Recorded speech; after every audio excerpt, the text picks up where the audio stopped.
We're working on a sampler of double knitting stitches that can be used to make anything from a coaster to a pot holder to a scarf, large or small, with or without a keyhole, to baby blankets, adult afghans, and shawls. In this video, we will cover Fairisle dots and tweed, which are really the same thing, but in the blanket, the rows of dots are separated by 2 plain stockinette rows, whereas in the gray scarf, still on the loom in this picture, the rows of dots follow one another immediately, and the effect is completely different, but the technique is nearly identical. So we'll get into how to arrange it. In Fairisle, both colors come across the entire row, but each is only used on some of the stitches. A few rows of gray stockinette have been knitted, and it's time to start knitting the dots. So, hanging a loop on the leftmost back peg, using the brown yarn, we're zigging and zagging across between the 2 boards, catching every other stitch on each board.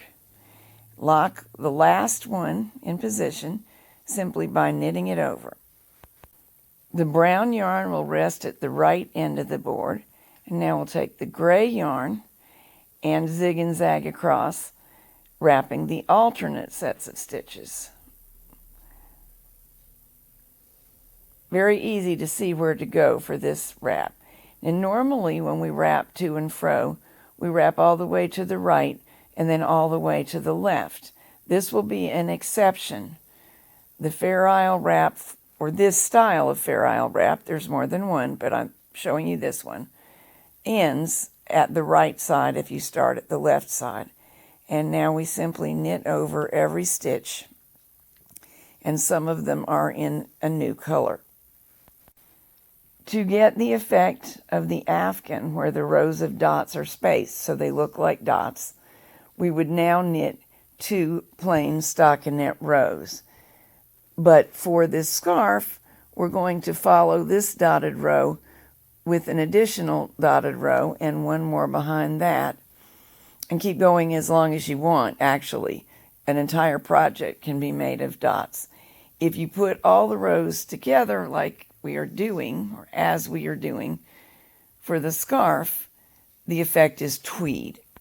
Both colors of working yarn are now at the right, and we reverse what we just did and wrap back to the left, also picking up only every other peg with each color of yarn, but this time wrapping gray where brown was knitted last row and brown where gray was knitted back last row, so that the stitch colors alternate, and that's where we will get the tweed look. Before wrapping the second color, lock the first one in place by knitting over the last of the stitches that was wrapped, and now it'll be easy to knit in or wrap in the second color. Also easy to see where it should be. Knit over every stitch in the normal way.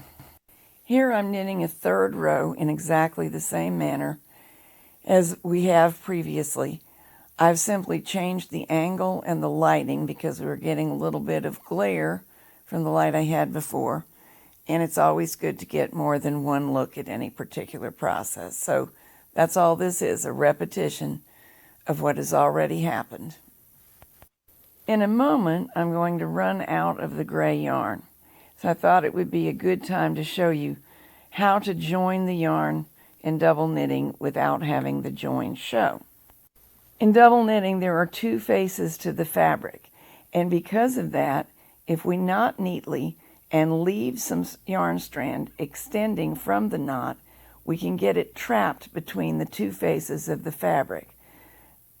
The row where the knot occurs, we just do the best we can getting it in between the 2 boards. On the following row, we will try to wrap in such a way that we completely trap it. I'm done with the tweed now, so I'm also knotting a loop into the snipped off end of the brown yarn and hanging it on a nearby stitch without stretching or distorting, a nearby peg that also has a brown strand. When we knit those two off, pretending they're one stitch, they will not only hide, but lock the end of the brown yarn in place where it can't begin to back out of the work or let the stitches unravel. Also, here I come to the gray end, and now I can wrap neatly across it, trapping it. The only other thing to keep in mind while working dots and tweed is that if you separate the dotted rows with stockinette rows, carry the contrasting strand of yarn up just to the inside edge of the fabric as I showed you in the striped section. For this scarf, the tweed section is complete, so now I resume knitting in gray.